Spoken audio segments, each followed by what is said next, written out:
Walau bumi berputar seperti biasa, walau kamu masih menunggu cintanya tak kunjung datang, tapi sadarkah kalian banyak inovasi bermunculan? Seperti ketika kita membutuhkan ojek untuk bertemu dengannya, kita tidak perlu mencarinya. Karena di saat ini kita dapat memesannya. Nah, kali ini kita akan bahas mengenai apa itu inovasi. Siapkan cemilan dan minuman kalian ya. Sebelum lebih dalam, kita harus pahami dulu ya pengertian inovasi. Menurut Everett M. Rogers, inovasi merupakan sebuah ide, gagasan, objek, dan praktik yang dilandasi dan diterima sebagai suatu hal yang baru oleh seorang ataupun kelompok tertentu untuk diaplikasikan atau diadopsi. Inovasi tentunya juga memiliki karakteristik. Apa saja itu? Yang pertama ada keunggulan relatif atau relative advantage, yaitu sejauh mana inovasi dianggap menguntungkan bagi penerimanya, baik dalam segi ekonomi maupun sosial. Jika semakin banyak keunggulan relatif yang dirasakan oleh pengadopsi, maka semakin cepat inovasi tersebut dapat diadopsi. Karakteristik inovasi yang kedua menurut Rogers adalah kesesuaian atau compatibility. Inovasi tidak bertentangan dengan nilai-nilai atau budaya yang berlaku di lingkungan masyarakat atau khalayak. Jika suatu inovasi sesuai dengan nilai dan norma yang berlaku, maka inovasi tersebut akan mudah diterima. Karakteristik yang ketiga yaitu kompleksitas atau complexity. Maksudnya adalah tingkat kesukaran untuk memahami dan menggunakan inovasi. Suatu inovasi dapat diadopsi dan diterima karena inovasi tersebut mudah diterapkan atau digunakan oleh masyarakat.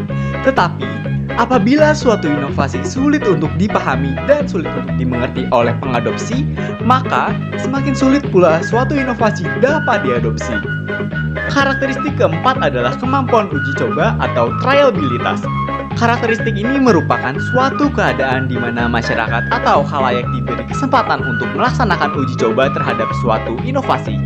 Agar terhindar dari ketidakpastian, maka dari itu akan dilakukan uji coba sehingga akan lebih cepat diadopsi karena ketika diuji coba kita bisa lihat keunggulannya. Dan karakteristik yang terakhir adalah kemampuan diamati atau observasibilitas. Bagi Rogers, inovasi yang bersifat nyata dan berwujud membuat inovasi itu dapat diamati oleh masyarakat. Semakin nyata, semakin mudah bagi masyarakat untuk melihat inovasi itu. Semakin mudah seorang melihat hasil dari suatu inovasi, maka semakin besar kemungkinan orang atau kelompok tersebut mengadopsinya. Tentunya, inovasi memiliki tujuan.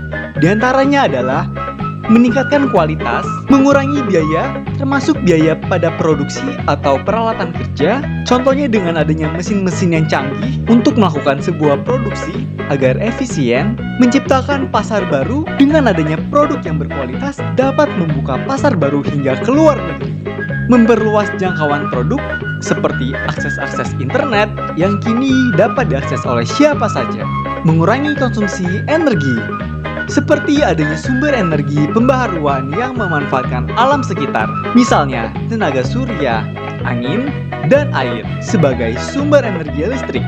Dan yang terakhir adalah mengganti produk atau layanan, seperti alat transportasi yang dulunya menggunakan kuda, beranjak ke sepeda dan kini menggunakan motor.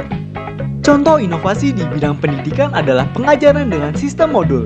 Sistem pengajaran ini bertujuan untuk meningkatkan efisiensi dan efektivitas pengajaran di sekolah, terutama yang berkaitan dengan penggunaan waktu, dana, fasilitas, dan tenaga secara tepat guna dalam mencapai tujuan secara optimal.